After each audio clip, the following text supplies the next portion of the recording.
गुरुदेव, आपके चरणों में कोटि कोटि प्रणाम। मैं अपने जीवन में ऐसा क्या करूं कि काया वाचा मनसा से किसी भी समय स्थान परिस्थिति में किसी भी जीव के प्रति कोई भी अपराध ना बने। भगवान की शरण में हो जाओ। जब जीव भगवान की शरण में हो जाता है तो शरणागति का रंग चढ़ता है। जब रंग चढ़ता है तो शब में भगवान नजर आते हैं। जड़ चेतन जग जीव जत सकल राम में जान। सो अनन्य गति जाके असमति न टरे हनुमंत मैं सेवक सचराचर रूप स्वामी भगवंत। फिर हम अपने स्वामी को कटुवचन कैसे बोल सकते हैं? फिर अपने स्वामी को शरीर से कैसे दुख पहुंचा सकते हैं? फिर अपने स्वामी के प्रति मन से कैसे उल्टा सोच सकते हैं? तो पहले हम मन वचन कर्म से भगवान की शरण में हो, भगवान का चिंतन करें और सब में भगवान की भावना करें। अगर सब में भगवान की भावना करेंगे तो ये बात हो सकती है जो आप प्रश्न किए, अन्यथा ये नहीं हो सकती। अनुकूलता में चलेगा, लेकिन जब सामने गाली देता होगा, कोई प्रतिकूलता करेगा, तब हमारे मन वचन कर्म से उसका अमंगल ना सोचे। ये केवल शरणागत भक्त का हृदय होता है, क्योंकि भक्त का जो हृदय होता है वो करत जे अनुशहन निंदक तीनों पे अनुग्रह कियो। जो उसको मार रहे हैं, जो उसको गाली दे रहे हैं, उसका भी वो मंगल कर रहे हैं। ठाकुर हरिदास जी को 22 बाजारों में कोड़ों से मार मार कर खाल खींच दी, और जब जल्लादों ने कहा हरि बोल करता है तो मुस्कुरा दिए, तुम्हारा भी कल्याण हो जाएगा क्योंकि तुमने भी 2 बार हरि हरि ऐसा उच्चारण किया। मतलब मारने वालों के लिए भी कल्याण की इच्छा होना, ये केवल भगवान के शरणागत में हो सकता है।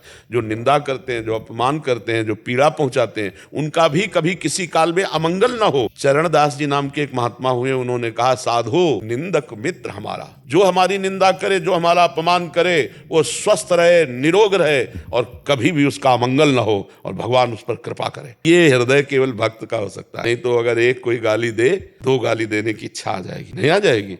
तो ये भाव केवल भगवान के शरणागत में होता है, दूसरों में नहीं होता। राधे राधे महाराज जी। महाराज जी, मैं भारतीय नौसेना में पनडुब्बी में कार्यरत हूँ, जो उसमें रहती है महाराज जी। महाराज जी कह रहे हैं कि माता जी की आज्ञा से ही धर्मपत्नी और बच्चों को ड्यूटी स्टेशन पर, जहाँ अभी पोस्टेड है, वहीं रखा था। माता जी को लेकर गया था, बट वहाँ माता जी को गाँव की याद आई तो गाँव रहना पसंद किया तो वापिस आ गए। बट अभी बहुत मन होता है कि मैं पूरे साल माता की सेवा नहीं कर पाऊंगा। मन में बड़ी उलझन सी बनी रहती है, उन्हें आप में घृणित महसूस करता हूँ कि मैं माँ की अभी बहुत सेवा सुंदर, अच्छे भाव हैं। आपको धन्यवाद जो आप अपने माता पिता की सेवा की भावना इतनी सुंदर रखते हैं। अपनी माता जी को गांव में सुख मिलता है। कुछ ऐसे स्वभाव होते हैं, जैसे गांव में पला है, गांव में ही रहा है, फिर उसको शहर और ये सब अच्छा नहीं लगता है। सुंदर वायु, खुला वातावरण, ऐसा तो हमें लगता है अर्थव्यवस्था के द्वारा उनकी सेवा में त्रुटि ना होने पाए, ऐसा कर दो। और वो अगर गांव में रहना पसंद करती है तो उनको गांव में रहने दीजिए।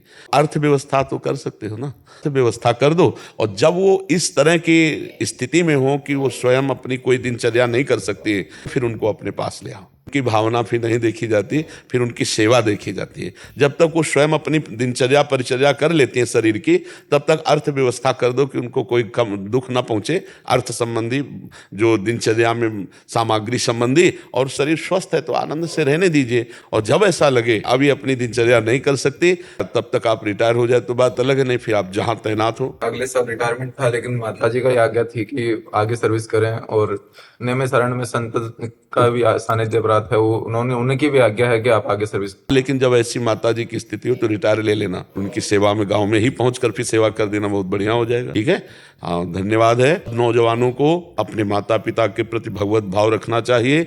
जो माता पिता का अपमान करते हैं, मारते हैं, तिरस्कार करते हैं, उनकी कहीं भी सदगति होने वाली नहीं, कभी वो उन्नति को प्राप्त नहीं हो सकते। माता पिता का आशीर्वाद बहुत बड़ा होता है।